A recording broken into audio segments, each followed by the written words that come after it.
After effect मुश्किल नहीं है, बस किसी ने तुम्हें देसी तरीके से समझाया नहीं है। आज मैं पार्ट 2 में आप लोगों को सिखाने वाला हूँ स्मूथ, जूम, स्लाइड, रोटेशन और मैनी मोर चीजें। तो वेलकम टू माय पार्ट 2।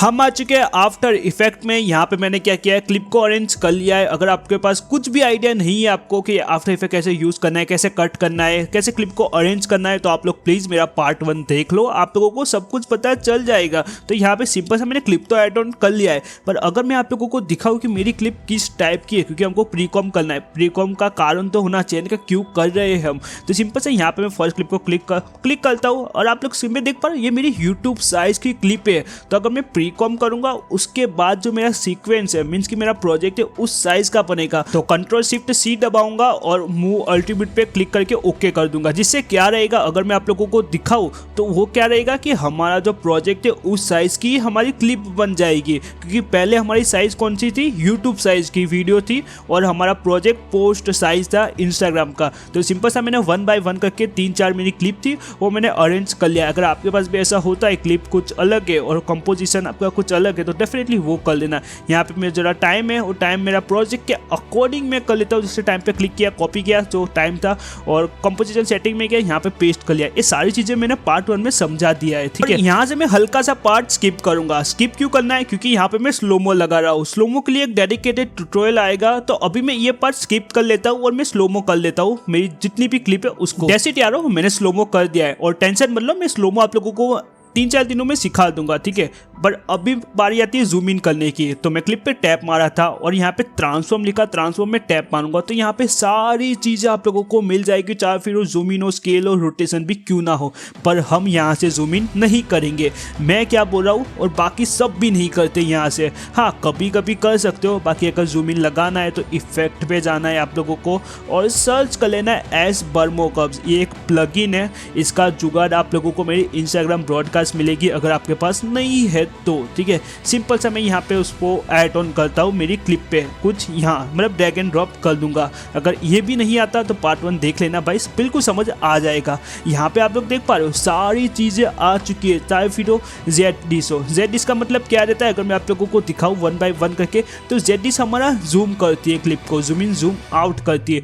उसके नीचे हमारा क्या है, रोटेशन है। तो रोटेशन को तो नाम से ही पता चल रहा है आप लोगों को कि हाँ भाई वो रोटेट करेगा हमारी क्लिप को। यहाँ पे X की वैल्यू है तो X हमारा लेफ्ट राइट मूव करता है और यहाँ पे Z है तो Z हमारा अप एंड डाउन मूव करता है। ये सारी चीजें बेसिक है जो आप लोगों को ऑफकोर्सली पता होनी ही चाहिए। बाकी जो नीचे की वैल्यू वो उतना छेड़खानी हमको नहीं करनी। हाँ, कभी कभी यूज होता है तभी करनी, पर सबसे नीचे आ जाओ। यहाँ पे वाइप X और वाइप Y रहेगा, तो वो क्या है, कैसे यूज करना है। तो सिंपल से यहाँ पे आप लोगों को ऑन दिखेगा, ठीक है। तो ये कहाँ पे यूज होता है, जहाँ पे आप स्लाइड करते हो, जहाँ पे ब्लैक बार शो होते हैं ना, बेसिकली वहां पे शो होता है। मतलब वहां पे आप लोगों को रिफ्लेक्ट ऑन करना रहता है। कैसे करना है आगे पता चल जाएगा। आई और ओ से स्टार्ट एंड पे जा सकते हो। मैं एंड पे जाऊंगा हमारी क्लिप की और यहाँ पे Z पे की फ्रेम दूंगा जो नॉर्मल सी रहेगी भाई, वहां पे कुछ नहीं छेड़खानी करनी। स्टार्टिंग में आऊंगा और Z से मैं की फ्रेम देके उसको जूम कर लूंगा। की फ्रेम कैसे देना है पार्ट 1 देख लेना भाई। सिंपल से यहाँ पे 2 की फ्रेम आ चुकी है, एक रहेगी स्टार्ट, एक रहेगा एंड। एंड नॉर्मल सा है। जो ऊपर की फ्रेम देख रहे हो वो मेरी स्लोमो वाली है, उस पर अभी के कारण इग्नोर करना। नीचे वाली क्लिप देखो, देसी तरीके से समझाऊं, ये हमारी जूम इन वाली की फ्रेम है, पर दोनों को सिलेक्ट करना है और F9 कीबोर्ड पे रहेगा, वहां पे प्रेस कर देना, ठीक है। F9 करने से क्या होता है, ईज हो जाएगा। अभी हमको क्या करना है, ग्राफ को ऐड ऑन करना है। आप लोगों को यहाँ पे इस ग्राफ का भी काम जो रहता है वो क्लियर हो जाएगा कि स्टार्ट पे कौन सा ग्राफ यूज होता है, एंड पे कौन सा यूज होता है। यहाँ पे बेसिकली 2 ग्राफ रहते हैं, स्पीड ग्राफ और वैल्यू ग्राफ। जब भी आप जूम इन या एस बर्मोकब से कुछ यूज़ करते हो तो मेरी मानो आप ना सिंपल सा वैल्यू ग्राफ ही यूज़ करो, स्पीड ग्राफ हमको नहीं चाहिए। और अभी जिस तरीके से मैं कर रहा हूँ पूरा लेफ्ट साइड लाइन रहती है, वो चीज़ याद रखना। जब भी स्टार्टिंग में कुछ ऐड ऑन करते हो, चाहे फिर वो इफेक्ट हो या ट्रांजेक्शन हो, अगर स्टार्टिंग में यूज़ होता है तो जो लाइन रहती है वो लेफ्ट साइड रहेगी, लेफ्ट साइड रहेगी। तो ये स्टार्टिंग का बात हो गई। हम एंडिंग पे भी बात करेंगे वहाँ पे कौन सा ग्राफ यूज़ होता है, पर अभी आप लोग अपनी स्क्रीन पे देख पा रहे हो काफ़ी ज़्यादा अच्छा दिख रहा है। और एक चीज़ याद याद रखना, लाइन को जितनी दूर रखोगे उतना स्मूथ बनेगा, मतलब स्लो बनेगा, जितनी पास लाओगे उतना फास्ट बनेगा। तो टोटली डिपेंड आप पे करता है कि आप लोगों को किस तरीके से करना है। अगर मैं आप लोगों को दिखाऊं तो आप लोग अपनी सिम पे देख पा रहे हो काफ़ी ज़्यादा अच्छा दिख रहा है। मैंने मोशन पर भी ऑन कर लिया है, तो अभी हमारा स्मूथ जूम इन तो लग चुका है, पर हमको एंडिंग पे भी कुछ करना है। और जब आप क्लिप पे क्लिक करोगे और यू दबाओगे तो सारी की फ्रेम है वो हाइड हो जाएगी, ठीक है, मतलब आपकी स्क्रीन पे नहीं दिखेगी। वापस से यू दबाओगे तो वापस से शो हो जाएगी। पर आप लोग सिम पे देख पा रहे हो दोनों क्लिप के सेंटर पे मेरे को ट्रांजेक्शन चाहिए, तो ये वाली कि मेरे को एंडिंग पे चाहिए, क्या चाहिए, स्लाइड चाहिए। तो हमको एक्स की वैल्यू छेदनी पड़ेगी, मीन्स कि क्या करना पड़ेगा, थोड़ा पहले आ जाओ और वहाँ पे की फ्रेम दो, एक्स की वैल्यू की मैं बात कर रहा हूँ, एक्स पे जाना और एंडिंग पे आ जाओ और सिंपल सा एक्स को क्या करो, चाहे फिर लेफ्ट साइड स्लाइड करो या राइट साइड स्वाइप करो। सिंपल सा मैं क्या करता हूँ, जो सेकंड क्लिप थी उसको हल्का आगे प्लेस करता हूँ जिससे एक क्लिप मेरे को विजिबल हो, और मैं क्या करूँगा, एंडिंग की वैल्यू पूरा राइट साइड कर दूंगा, जिससे अगर मैं यू प्रेस करूँ तो यहाँ पे की फ्रेम भी हमारी आ चुकी है, यहाँ पे एंडिंग पे हमारा स्लाइड हो रहा है। और ये चीज़ याद रखना, मैंने एक ही बर्मो कप से किया है, हम चाहे तो दूसरा बर्मो कप मतलब एस बर्मो कप जो इफेक्ट है वो भी हम एक और बार ऐड ऑन कर सकते हैं, पर अभी मैं नहीं कर रहा। F9 प्रेस करूंगा मैं दोनों क्लिप को सिलेक्ट करके, और यहाँ पे हम एंडिंग का काम कर रहे हैं, तो एंडिंग पे ऑफकोर्सली पूरा राइट साइड रहेगा। जैसे मैंने पहले बोला था, स्टार्टिंग का कुछ काम करते हो तो पूरा लेफ्ट साइड रहेगा ग्राफ, अगर एंडिंग का करते हो तो पूरा राइट साइड ग्राफ रहेगा, जिससे अगर मैं प्ले करूँ तो आप लोग कभी स्क्रीन पे देख पा रहे हो अच्छा दिख रहा है। पर यहाँ पे ब्लैक बार शो हो रहे हैं, उसके कारण आप लोगों को वाइप एक्स लिखा उसको रिफ्लेक्ट में कर देना है, और वाई रहा उसको भी रिफ्लेक्ट में कर देना है, जिससे अगर मैं प्ले करूँ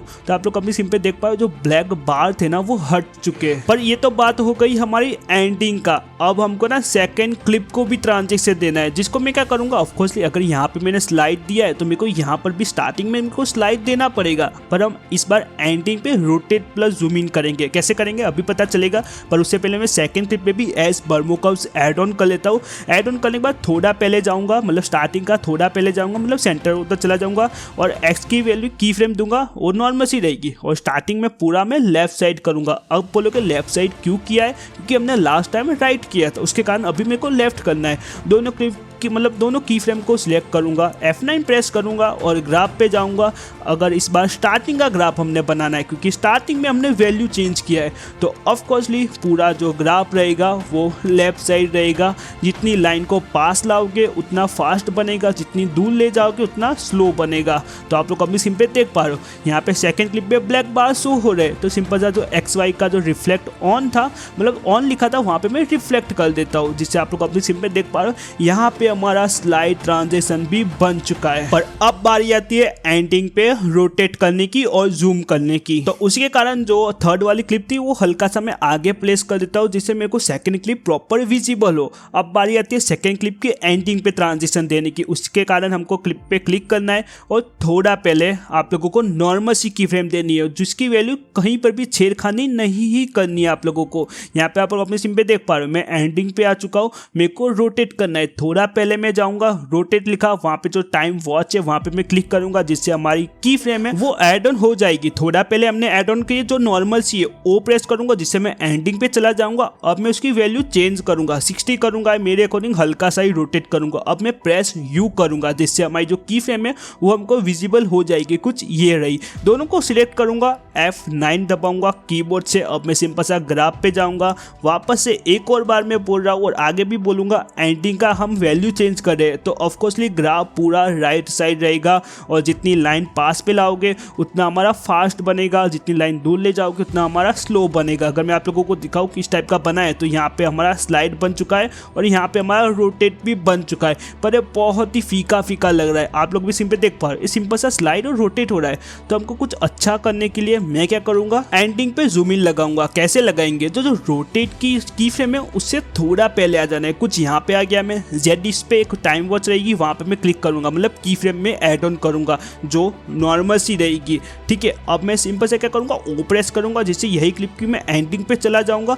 अब मैं उसको चाहूँ तो जूम आउट भी कर सकता हूँ या फिर मैं जूम इन भी कर सकता हूँ, टोटली मर्जी आपकी रहती है, आपको किस टाइप का ट्रांजिशन चाहिए। मैं चलो जूम इन ही कर देता हूँ, यू प्रेस करूंगा, दोनों की फ्रेम मेरे को विजिबल हो चुका है। दोनों को मैं सिलेक्ट करूंगा, कीबोर्ड पे F9 रहेगा, वहाँ पे मैं F9 प्रेस करूंगा, बट उससे पहले मैं क्लिप फ्रेम को एडजस्ट करूंगा कि हाँ भाई वो एंडिंग पे तो है ना, अगर एंडिंग पे नहीं रहेगी तो पहले जूम इन हो जाएगा, उसके बाद भी हमारी क्लिप विजिबल रहेगी उसके कारण।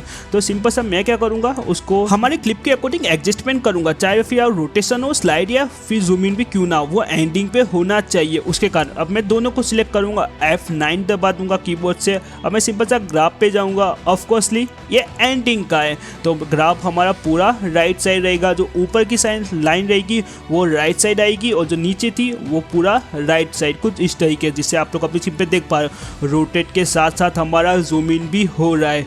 पर अगर आप लोगों को मैं दिखाऊं किस तरीके से हमारा बना है तो आप लोग अपनी स्क्रीन पे देख पा रहे हो, ये काफ़ी ज़्यादा अच्छा दिख रहा है, पर वो मूवमेंट नहीं आ रही, वो फ्लो नहीं आ रहा जो एक्चुअली में आना चाहिए। तो कैसे करोगे, तो आप लोग अपनी स्क्रीन पे देख पा रहे हो, यहाँ पे लेफ्ट साइड ZD से रोटेशन है और X की वैल्यू है जो हमने की फ्रेम दिया था, X की जो की फ्रेम है दोनों को सिलेक्ट करूंगा, कीबोर्ड पे ऑल्ट को प्रेस करके रखूंगा और उसको मैं आगे ला दूंगा। अगर ऑल्ट को प्रेस नहीं करते तो आपका ग्राफ भी बिगड़ जाएगा, तो वो चीज़ याद रखना। अगर की फ्रेम को दूर या पास ले जाना है तो कीबोर्ड के ऑल्ट दबा के रखना और अपने माउस से पूरा ड्रैग कर देना जितना दूर ले जाना है। अभी आप लोग अपनी स्क्रीन पे देख पा रहे हो ये हमारा काफी स्मूथ बन चुका है, पर ये बात हो गई थोड़ा बेसिक सी। अब मैं थर्ड क्लिप पे आऊंगा, वही एस बर्मो कप्स को मैं ऐड ऑन करूंगा। अब कुछ अच्छा सा करते हैं जो हर एक एडिटर पर्सनली यूज करता है, जो है हमारा ZD CRO। तो उसके कारण मैं स्टार्टिंग में ZD की नॉर्मल सी की फ्रेम दूंगा, मैं हल्का आगे चला जाऊंगा। अब मैं उसको हल्का जूम करूंगा, हल्का मीन्स की कितना करना है आप लोगों को 0.6% या 0.7% कर सकते हो, टोटली क्लिप पे डिपेंड करता है।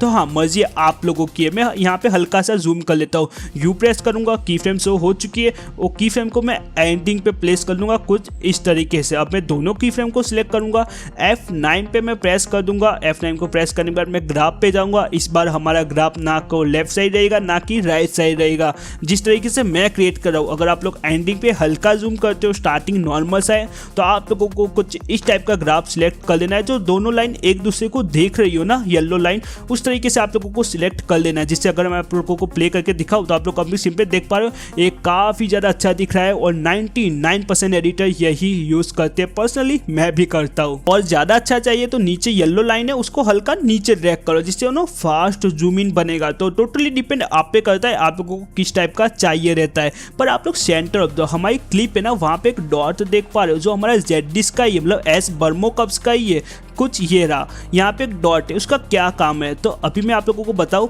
वो मैं जहाँ पर भी ले जाऊँगा ना वहाँ से वो स्टार्ट होगा, चाहे फिर स्लाइड और रोटेट और जूम इन भी क्यों ना हो। तो अगर मैं उसको फेस पे और जो डॉट है उसको प्रेस करूँ तो आप लोग अपनी सिम में देख पा रहे हो वो हमारा फेस पे ही जूम कर रहा है। तो मैं हल्का नीचे ला देता हूँ डॉट को, तो वहाँ पर ही जूम करेगा। तो काफ़ी ज़्यादा अच्छी बात है। मैं पर्सनली बताऊँ, जब भी मैं हल्का जूम इन लगाता हूँ ना एंडिंग पे, ये डॉट मेरे बहुत काम में आता है। और चाहे फिर जूम स्लाइड रोटेशन भी क्यों ना हो, डॉट को जहां प्रेस करोगे वहीं से हमारा ट्रांजैक्शन स्टार्ट होगा। पर अब बारी आती है आगे की फ्रेम देने की, मतलब आगे वाली क्लिप है वहां पे हमको ट्रांजैक्शन देने की। इस बार मैं बर्मो कप्स यूज नहीं करूंगा, पर उससे पहले आप लोग अपनी स्क्रीन पे देख पा रहे हैं बहुत सारी की फ्रेम है। अगर मेरे को एक साथ में मेरे को ये हटाना हो तो कहीं पर भी क्लिक मत करना, कहीं पे क्लिक नहीं होना चाहिए और कीबोर्ड पे यू प्रेस करो। और जैसे ही आप लोग यू प्रेस करो कि कीबोर्ड पे एक और बार करना, 2 बार यू प्रेस करने के बाद सिंपल सा वो सारी की फ्रेम हट जाएगी, कहीं पे क्लिक नहीं होना चाहिए, ठीक है। और वापस से यू दबाओगे सारी की फ्रेम विजिबल हो जाएगी।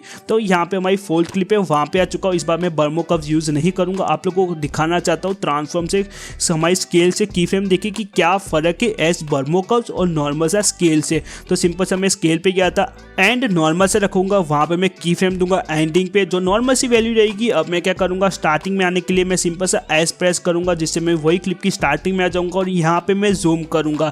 ये याद रखो मैं ट्रांसफॉर्म से कर रहा हूँ, ना कि मैंने बर्मो कप्स यूज़ किया। दोनों को सिलेक्ट करूँगा, F9 प्रेस करूँगा और यहाँ पर भी मैं सेम ग्राफ यूज़ कर लूँगा। बट अगर आप लोगों के पास भी ऐसा होता है तो कहीं यहाँ पे क्लिक करो माउस से कुछ नीचे की साइड और वापस से स्केल पे क्लिक करो, जिससे वो पर्टिकुलर ग्राफ ओपन हो जाएगा। और जैसे ही हो जाता है पता रहेगा भाई स्टार्टिंग का ग्राफ, अगर हमने स्टार्टिंग की वैल्यू छेड़ी है तो पूरा लेफ्ट साइड रहेगा, जो हमारी येलो लाइन है वो लेफ्ट साइड रहेगी। जिससे अगर मैं प्ले करूँ तो आप लोग अपनी सिंपल देख पा रहे हो ये हमने ट्रांसफॉर्म से हमने स्केल किया, मतलब जूम इन किया है। तो आप लोग फर्क देख ही पा रहे हो यारो कि एक एस बर्मो कप से कैसा जूम हो रहा है और हमारा रैंडमली जो क्लिप रहता है वहाँ पे ट्रांसफॉर्म विंडो से कैसा जूम होता है। मेरे को पर्सनली मानो एस बर्मो कप्स काफ़ी अच्छा दिखा, उसी कारण तो सभी एडिटर एस बर्मो कप्स यूज़ करते हैं। तो मेरी मानो आप भी एस बर्मो कप्स यूज़ करना पर चलो अब हमको कॉपी करना है एस बर्मोकप्स। कैसे करेंगे, तो वही ले के इफेक्ट पे आ जाओ, यहाँ पे एस बर्मोकप्स लिखा, वहां पे क्लिक करो, कंट्रोल सी करो, कॉपी हो जाएगा। आगे वाली लेयर पे जाओ, यहाँ पे स्टार्टिंग में चले जाना है, वो चीज याद रखना, और कंट्रोल वी करो, जिससे क्या रहेगा इफेक्ट पेस्ट हो जाएगा। पर इफेक्ट के साथ साथ हमारा ट्रांजिशन भी पेस्ट हो जाएगा। पर आप लोग सिंपल देख पा रहे हो ये वैल्यू यहाँ पे एंड हो रही है,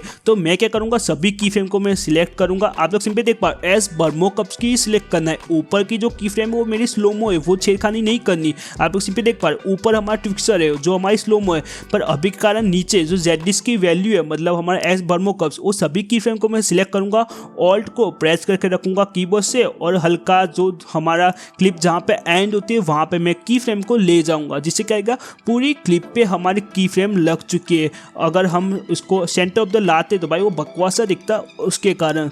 तो जब भी की फ्रेम को स्लाइड या जूम इन या फिर समझो पास या दूर ले जाना है, ऑल्ट को प्रेस जरूर से करके रखना, जिससे अगर मैं आप लोगों को दिखाऊँ किस टाइप का बना है। तो आप लोग अपने सिम पे देख पा रहे हो मैंने कॉपी पेस्ट किया है, तो 4th नंबर की क्लिप थी वहाँ पे मैंने कॉपी पेस्ट किया था। तो सेकंड हमारा इफेक्ट है, वहाँ पे भी मैं क्या करूँगा, जो एस बर्मोकप्स है उसको मैं कंट्रोल सी से कॉपी करूँगा। हमारी लास्ट लेयर है वहाँ पे कंट्रोल वी करूँगा, इफेक्ट पेस्ट हो चुकी है।